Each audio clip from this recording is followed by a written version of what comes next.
Hello everyone, আসসালামু আলাইকুম। Welcome to my channel daily cooking with Shimu. আজকে আবারও চলে আসলাম আপনাদের মাঝে নতুন আরও একটি ভিডিও নিয়ে। আজকে আপনাদের সঙ্গে শেয়ার করব সরষে ইলিশ রান্না। প্রথমে আমি তেলে দিয়ে দিলাম পরিমাণ মতো পেঁয়াজ কুচি হালকা ভেজে নিয়ে অ্যাড করে দিলাম সরিষা বাটা। এখানে আমি সাদা সরিষাটা নিয়েছি। তারপর সরিষা ভালোভাবে ভেজে নেওয়া হয়ে গেলে দিয়ে দিলাম পরিমাণ মতো লবণ, দিয়ে দেব পরিমাণ মতো হলুদের গুঁড়া এবং মরিচের গুঁড়া। ভালোভাবে সমস্ত মশলা ভালোভাবে নেড়েচেড়ে কষিয়ে নিব। সামান্য পরিমাণে পানি দিয়ে অ্যাড করে দিব কেটে রাখা মাছগুলো।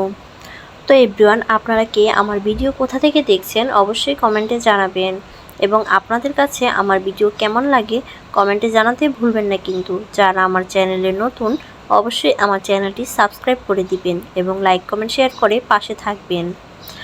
তো এই পর্যায়ে আমি মাছগুলো ভালোভাবে কষিয়ে নেওয়া হয়ে গেলে এখানে আমি অ্যাড করে দেব পরিমাণ মতো পানি, যতটুকু প্রয়োজন রান্না করতে।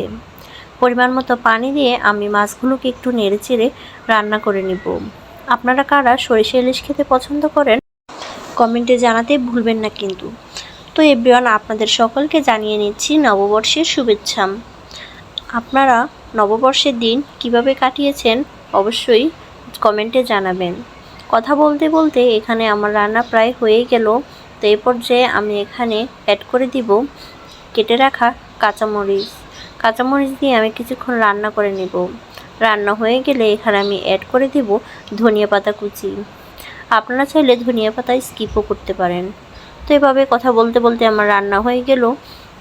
এ পর্যায়ে আমি মাছগুলোকে নামিয়ে নেব। তো সবাই ভালো থাকবেন, সুস্থ থাকবেন। দেখা হবে নতুন কোনো ভিডিওতে। Thank you so much for watching my video.